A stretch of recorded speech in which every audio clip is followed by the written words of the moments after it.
just like a memory of a dream I once had, by Bobby Grace. Recently, I spent a week back in the United States. It was the first time in more than 3 years. I'd forgotten the noise and pace of that world. I've become deculturated, I thought to myself. I know there's a dairy product joke in there somewhere. Myself thought back.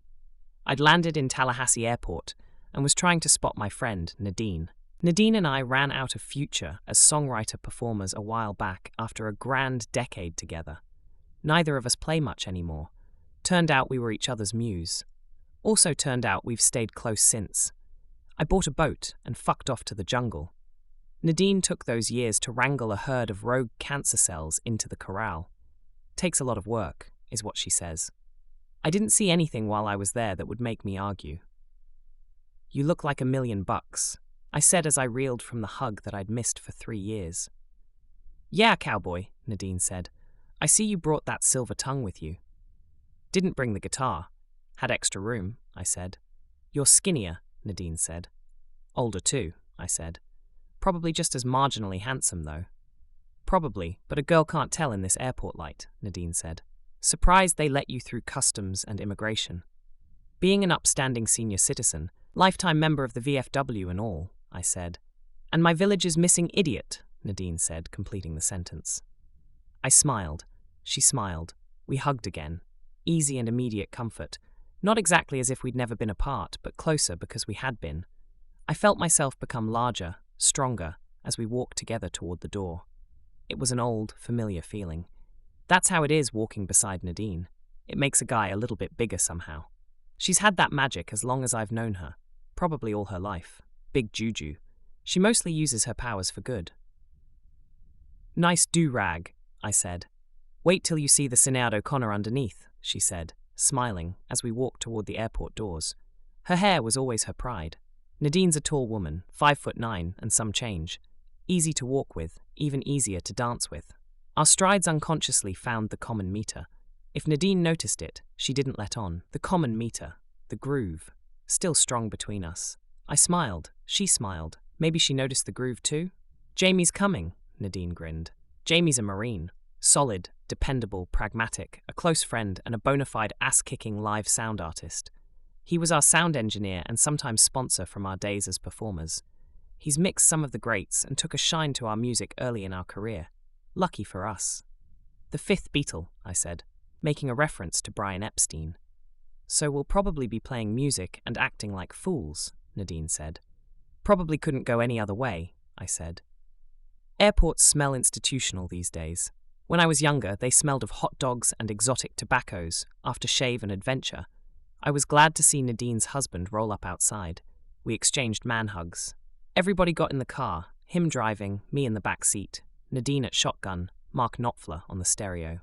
Nadine twisted in her seat, said, You jet-lagged, cowboy. I looked at Nadine.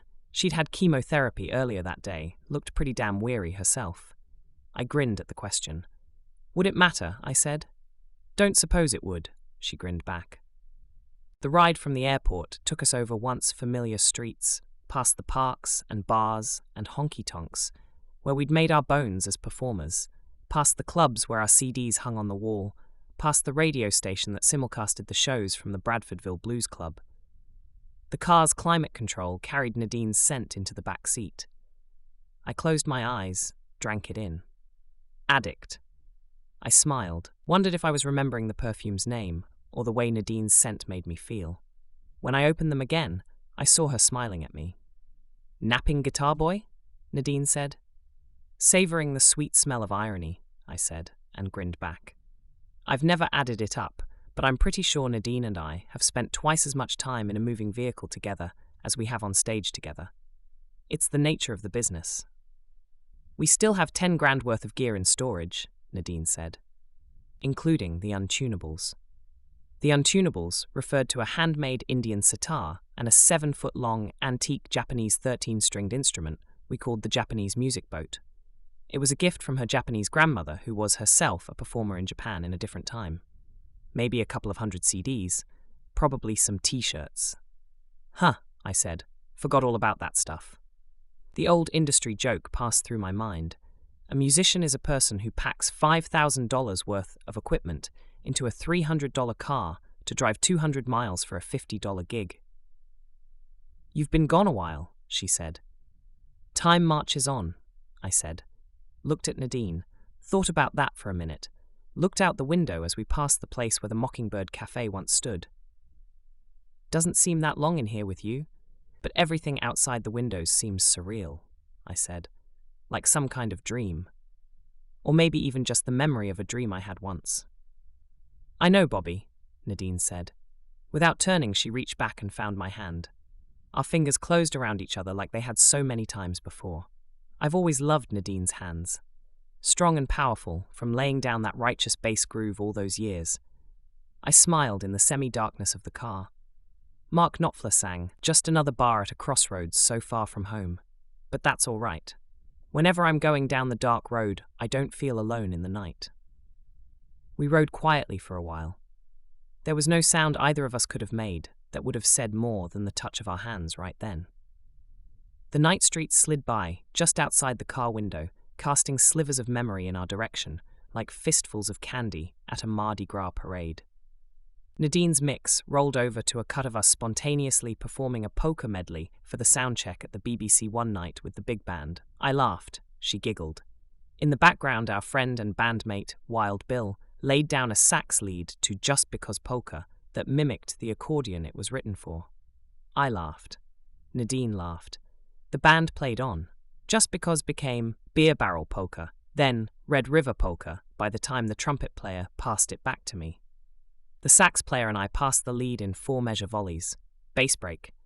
Nadine brought us right back around into Just Because Polka at the end of her lead, with a perfect hole everybody could use to spot the one beat. And boy did we. 6 people, 1 note.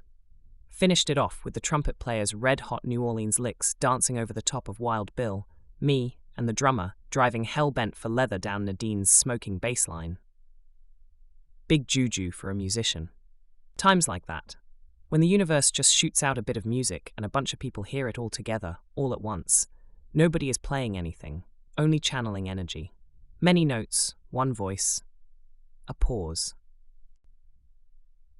It was over. The feeling hung on. I heard Jamie, who was running the front-of-house board that night, shout, "Holy shit," in the background and start laughing like a maniac.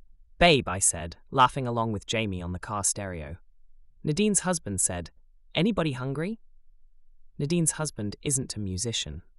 "Whew," Nadine said, feeling it too, laughing along from the front seat. Somebody from the horn section gave a whoop and started laughing along with the rest of us. "I wish we could do that one more time," she said. I knew she wasn't talking about that one spontaneous jam. I stayed quiet, thought about seeking her hand again, decided that moment had passed, kept to myself. Neither of us knew it at the time, but that gig would turn out to be the last time we played with our big band. We worked our last tour shortly after that as a duet, finished up our schedule that year, and folded the tents. One time is always the last time for everything. Sometimes we know it, sometimes we don't. The last jam, the last lover, the last telephone call, the last conversation, the last photograph, the last smile, the last handshake, the last hug, the last hoo-yah. El ultimo is the way they'd say it where I live. I spent the week enjoying the middle-class opulence and first-world luxury I was once accustomed to. The rewards of participating in the consumer society. A far cry from life in my aldea. Jamie came for a few days. We mostly stayed in, played a little music, drank Kentucky bourbon whiskey, smoked Nadine's prescription weed, and, as predicted, acted like fools. Hanging together in that easy way we've always had with each other. Like dogs lying on the porch together in the sun. The hot showers, climate control, icy cold drinks, and unlimited electricity came to its end about an hour before Nadine's company. I knew which I'd miss more. On the ride back to the airport, Nadine was driving. I was shotgun. Turnpike troubadours were working the stereo. Now that time has gone away, and replaced instead by the silver rays of moonlight falling on the avenue. Nadine took her hand from her lap and laid it on the shifter. It's a thing we did when we were on the road. I laid my hand over hers. Our fingers slid together. We rode quietly, looking out the windshield. "I'm not going to park," Nadine said, as we rolled up to the airport. I wrestled a few beats, got control of my voice. Best all the way around, I said in the lowest manly register I could manage, popped the door, stepped out, grabbed my bag from the back seat. I heard Nadine's door click open. "Not so fast, cowboy," she said, coming around the car, putting her arms around my neck, laying her cheek against mine. My arms wrapped around her, enjoying her familiar geometry. I pressed her against me, felt every molecule of touch, slid my hand down her back. She tipped her head, whispered in my ear. I took a beat. "And I whispered back. "Still keeping that between the two of us?" Nadine said when we had struggled to our neutral corners, smiling again now. "Of course," I said. "Wouldn't want to sully anybody's reputation." Her smile got bigger. "All we've got to do is get through the next gig, Bobby. Then we'll have it made." "May the groove be with us," I said, blew her a kiss, picked up my bag, turned and entered the airport for the 3-day journey back to my little patch of jungle.